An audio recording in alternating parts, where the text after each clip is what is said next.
Atong sayro ng dugang pa ang mga balita sa Mindanao. Makauban nato si Cyril Chavez live sa Cagayan de Oro City. Cyril?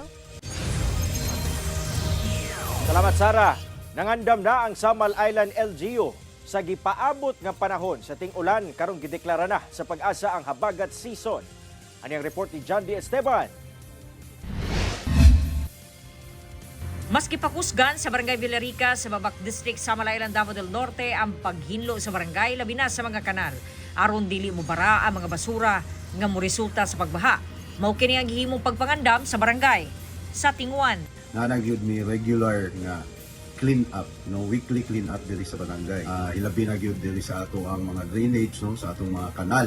Distrikto gyud namong gi-implementar ang waste segregation, labaw na gyud sa dili nga malata. Pinapadayon namo na aron maiwasan namo ang pagbaha sa among barangay. niadtong Sabado gideklara na sa pag-asa nga habagat season na.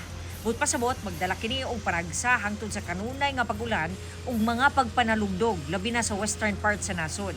Di mailahan matud pa kini nga hapit na magsugod ang ting-ulan.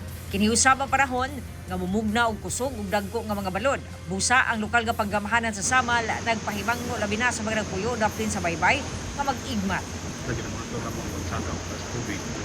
So pag natanong mo nga kasaka ang tubig niya kusog ng balon pinatawagin na nagapadto na mo response team para mo assist sa o monitor sa ato ang mga kabaybayunan. Ang DPWH nakatutok usab sa ilahang OKB o Plan Kontra Baha.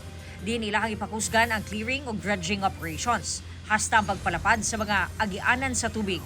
Sama na lamang sa Buluan River sa Barangay Upper Dilag, Pandag, Maguindanao del Sur ug Barangay Poblasyon, Paglat, Maguindanao del Sur. Nahinluan na sab ang Bitanag Creek sa Cagayan de Oro City. John D. Esteban, One Mindanao.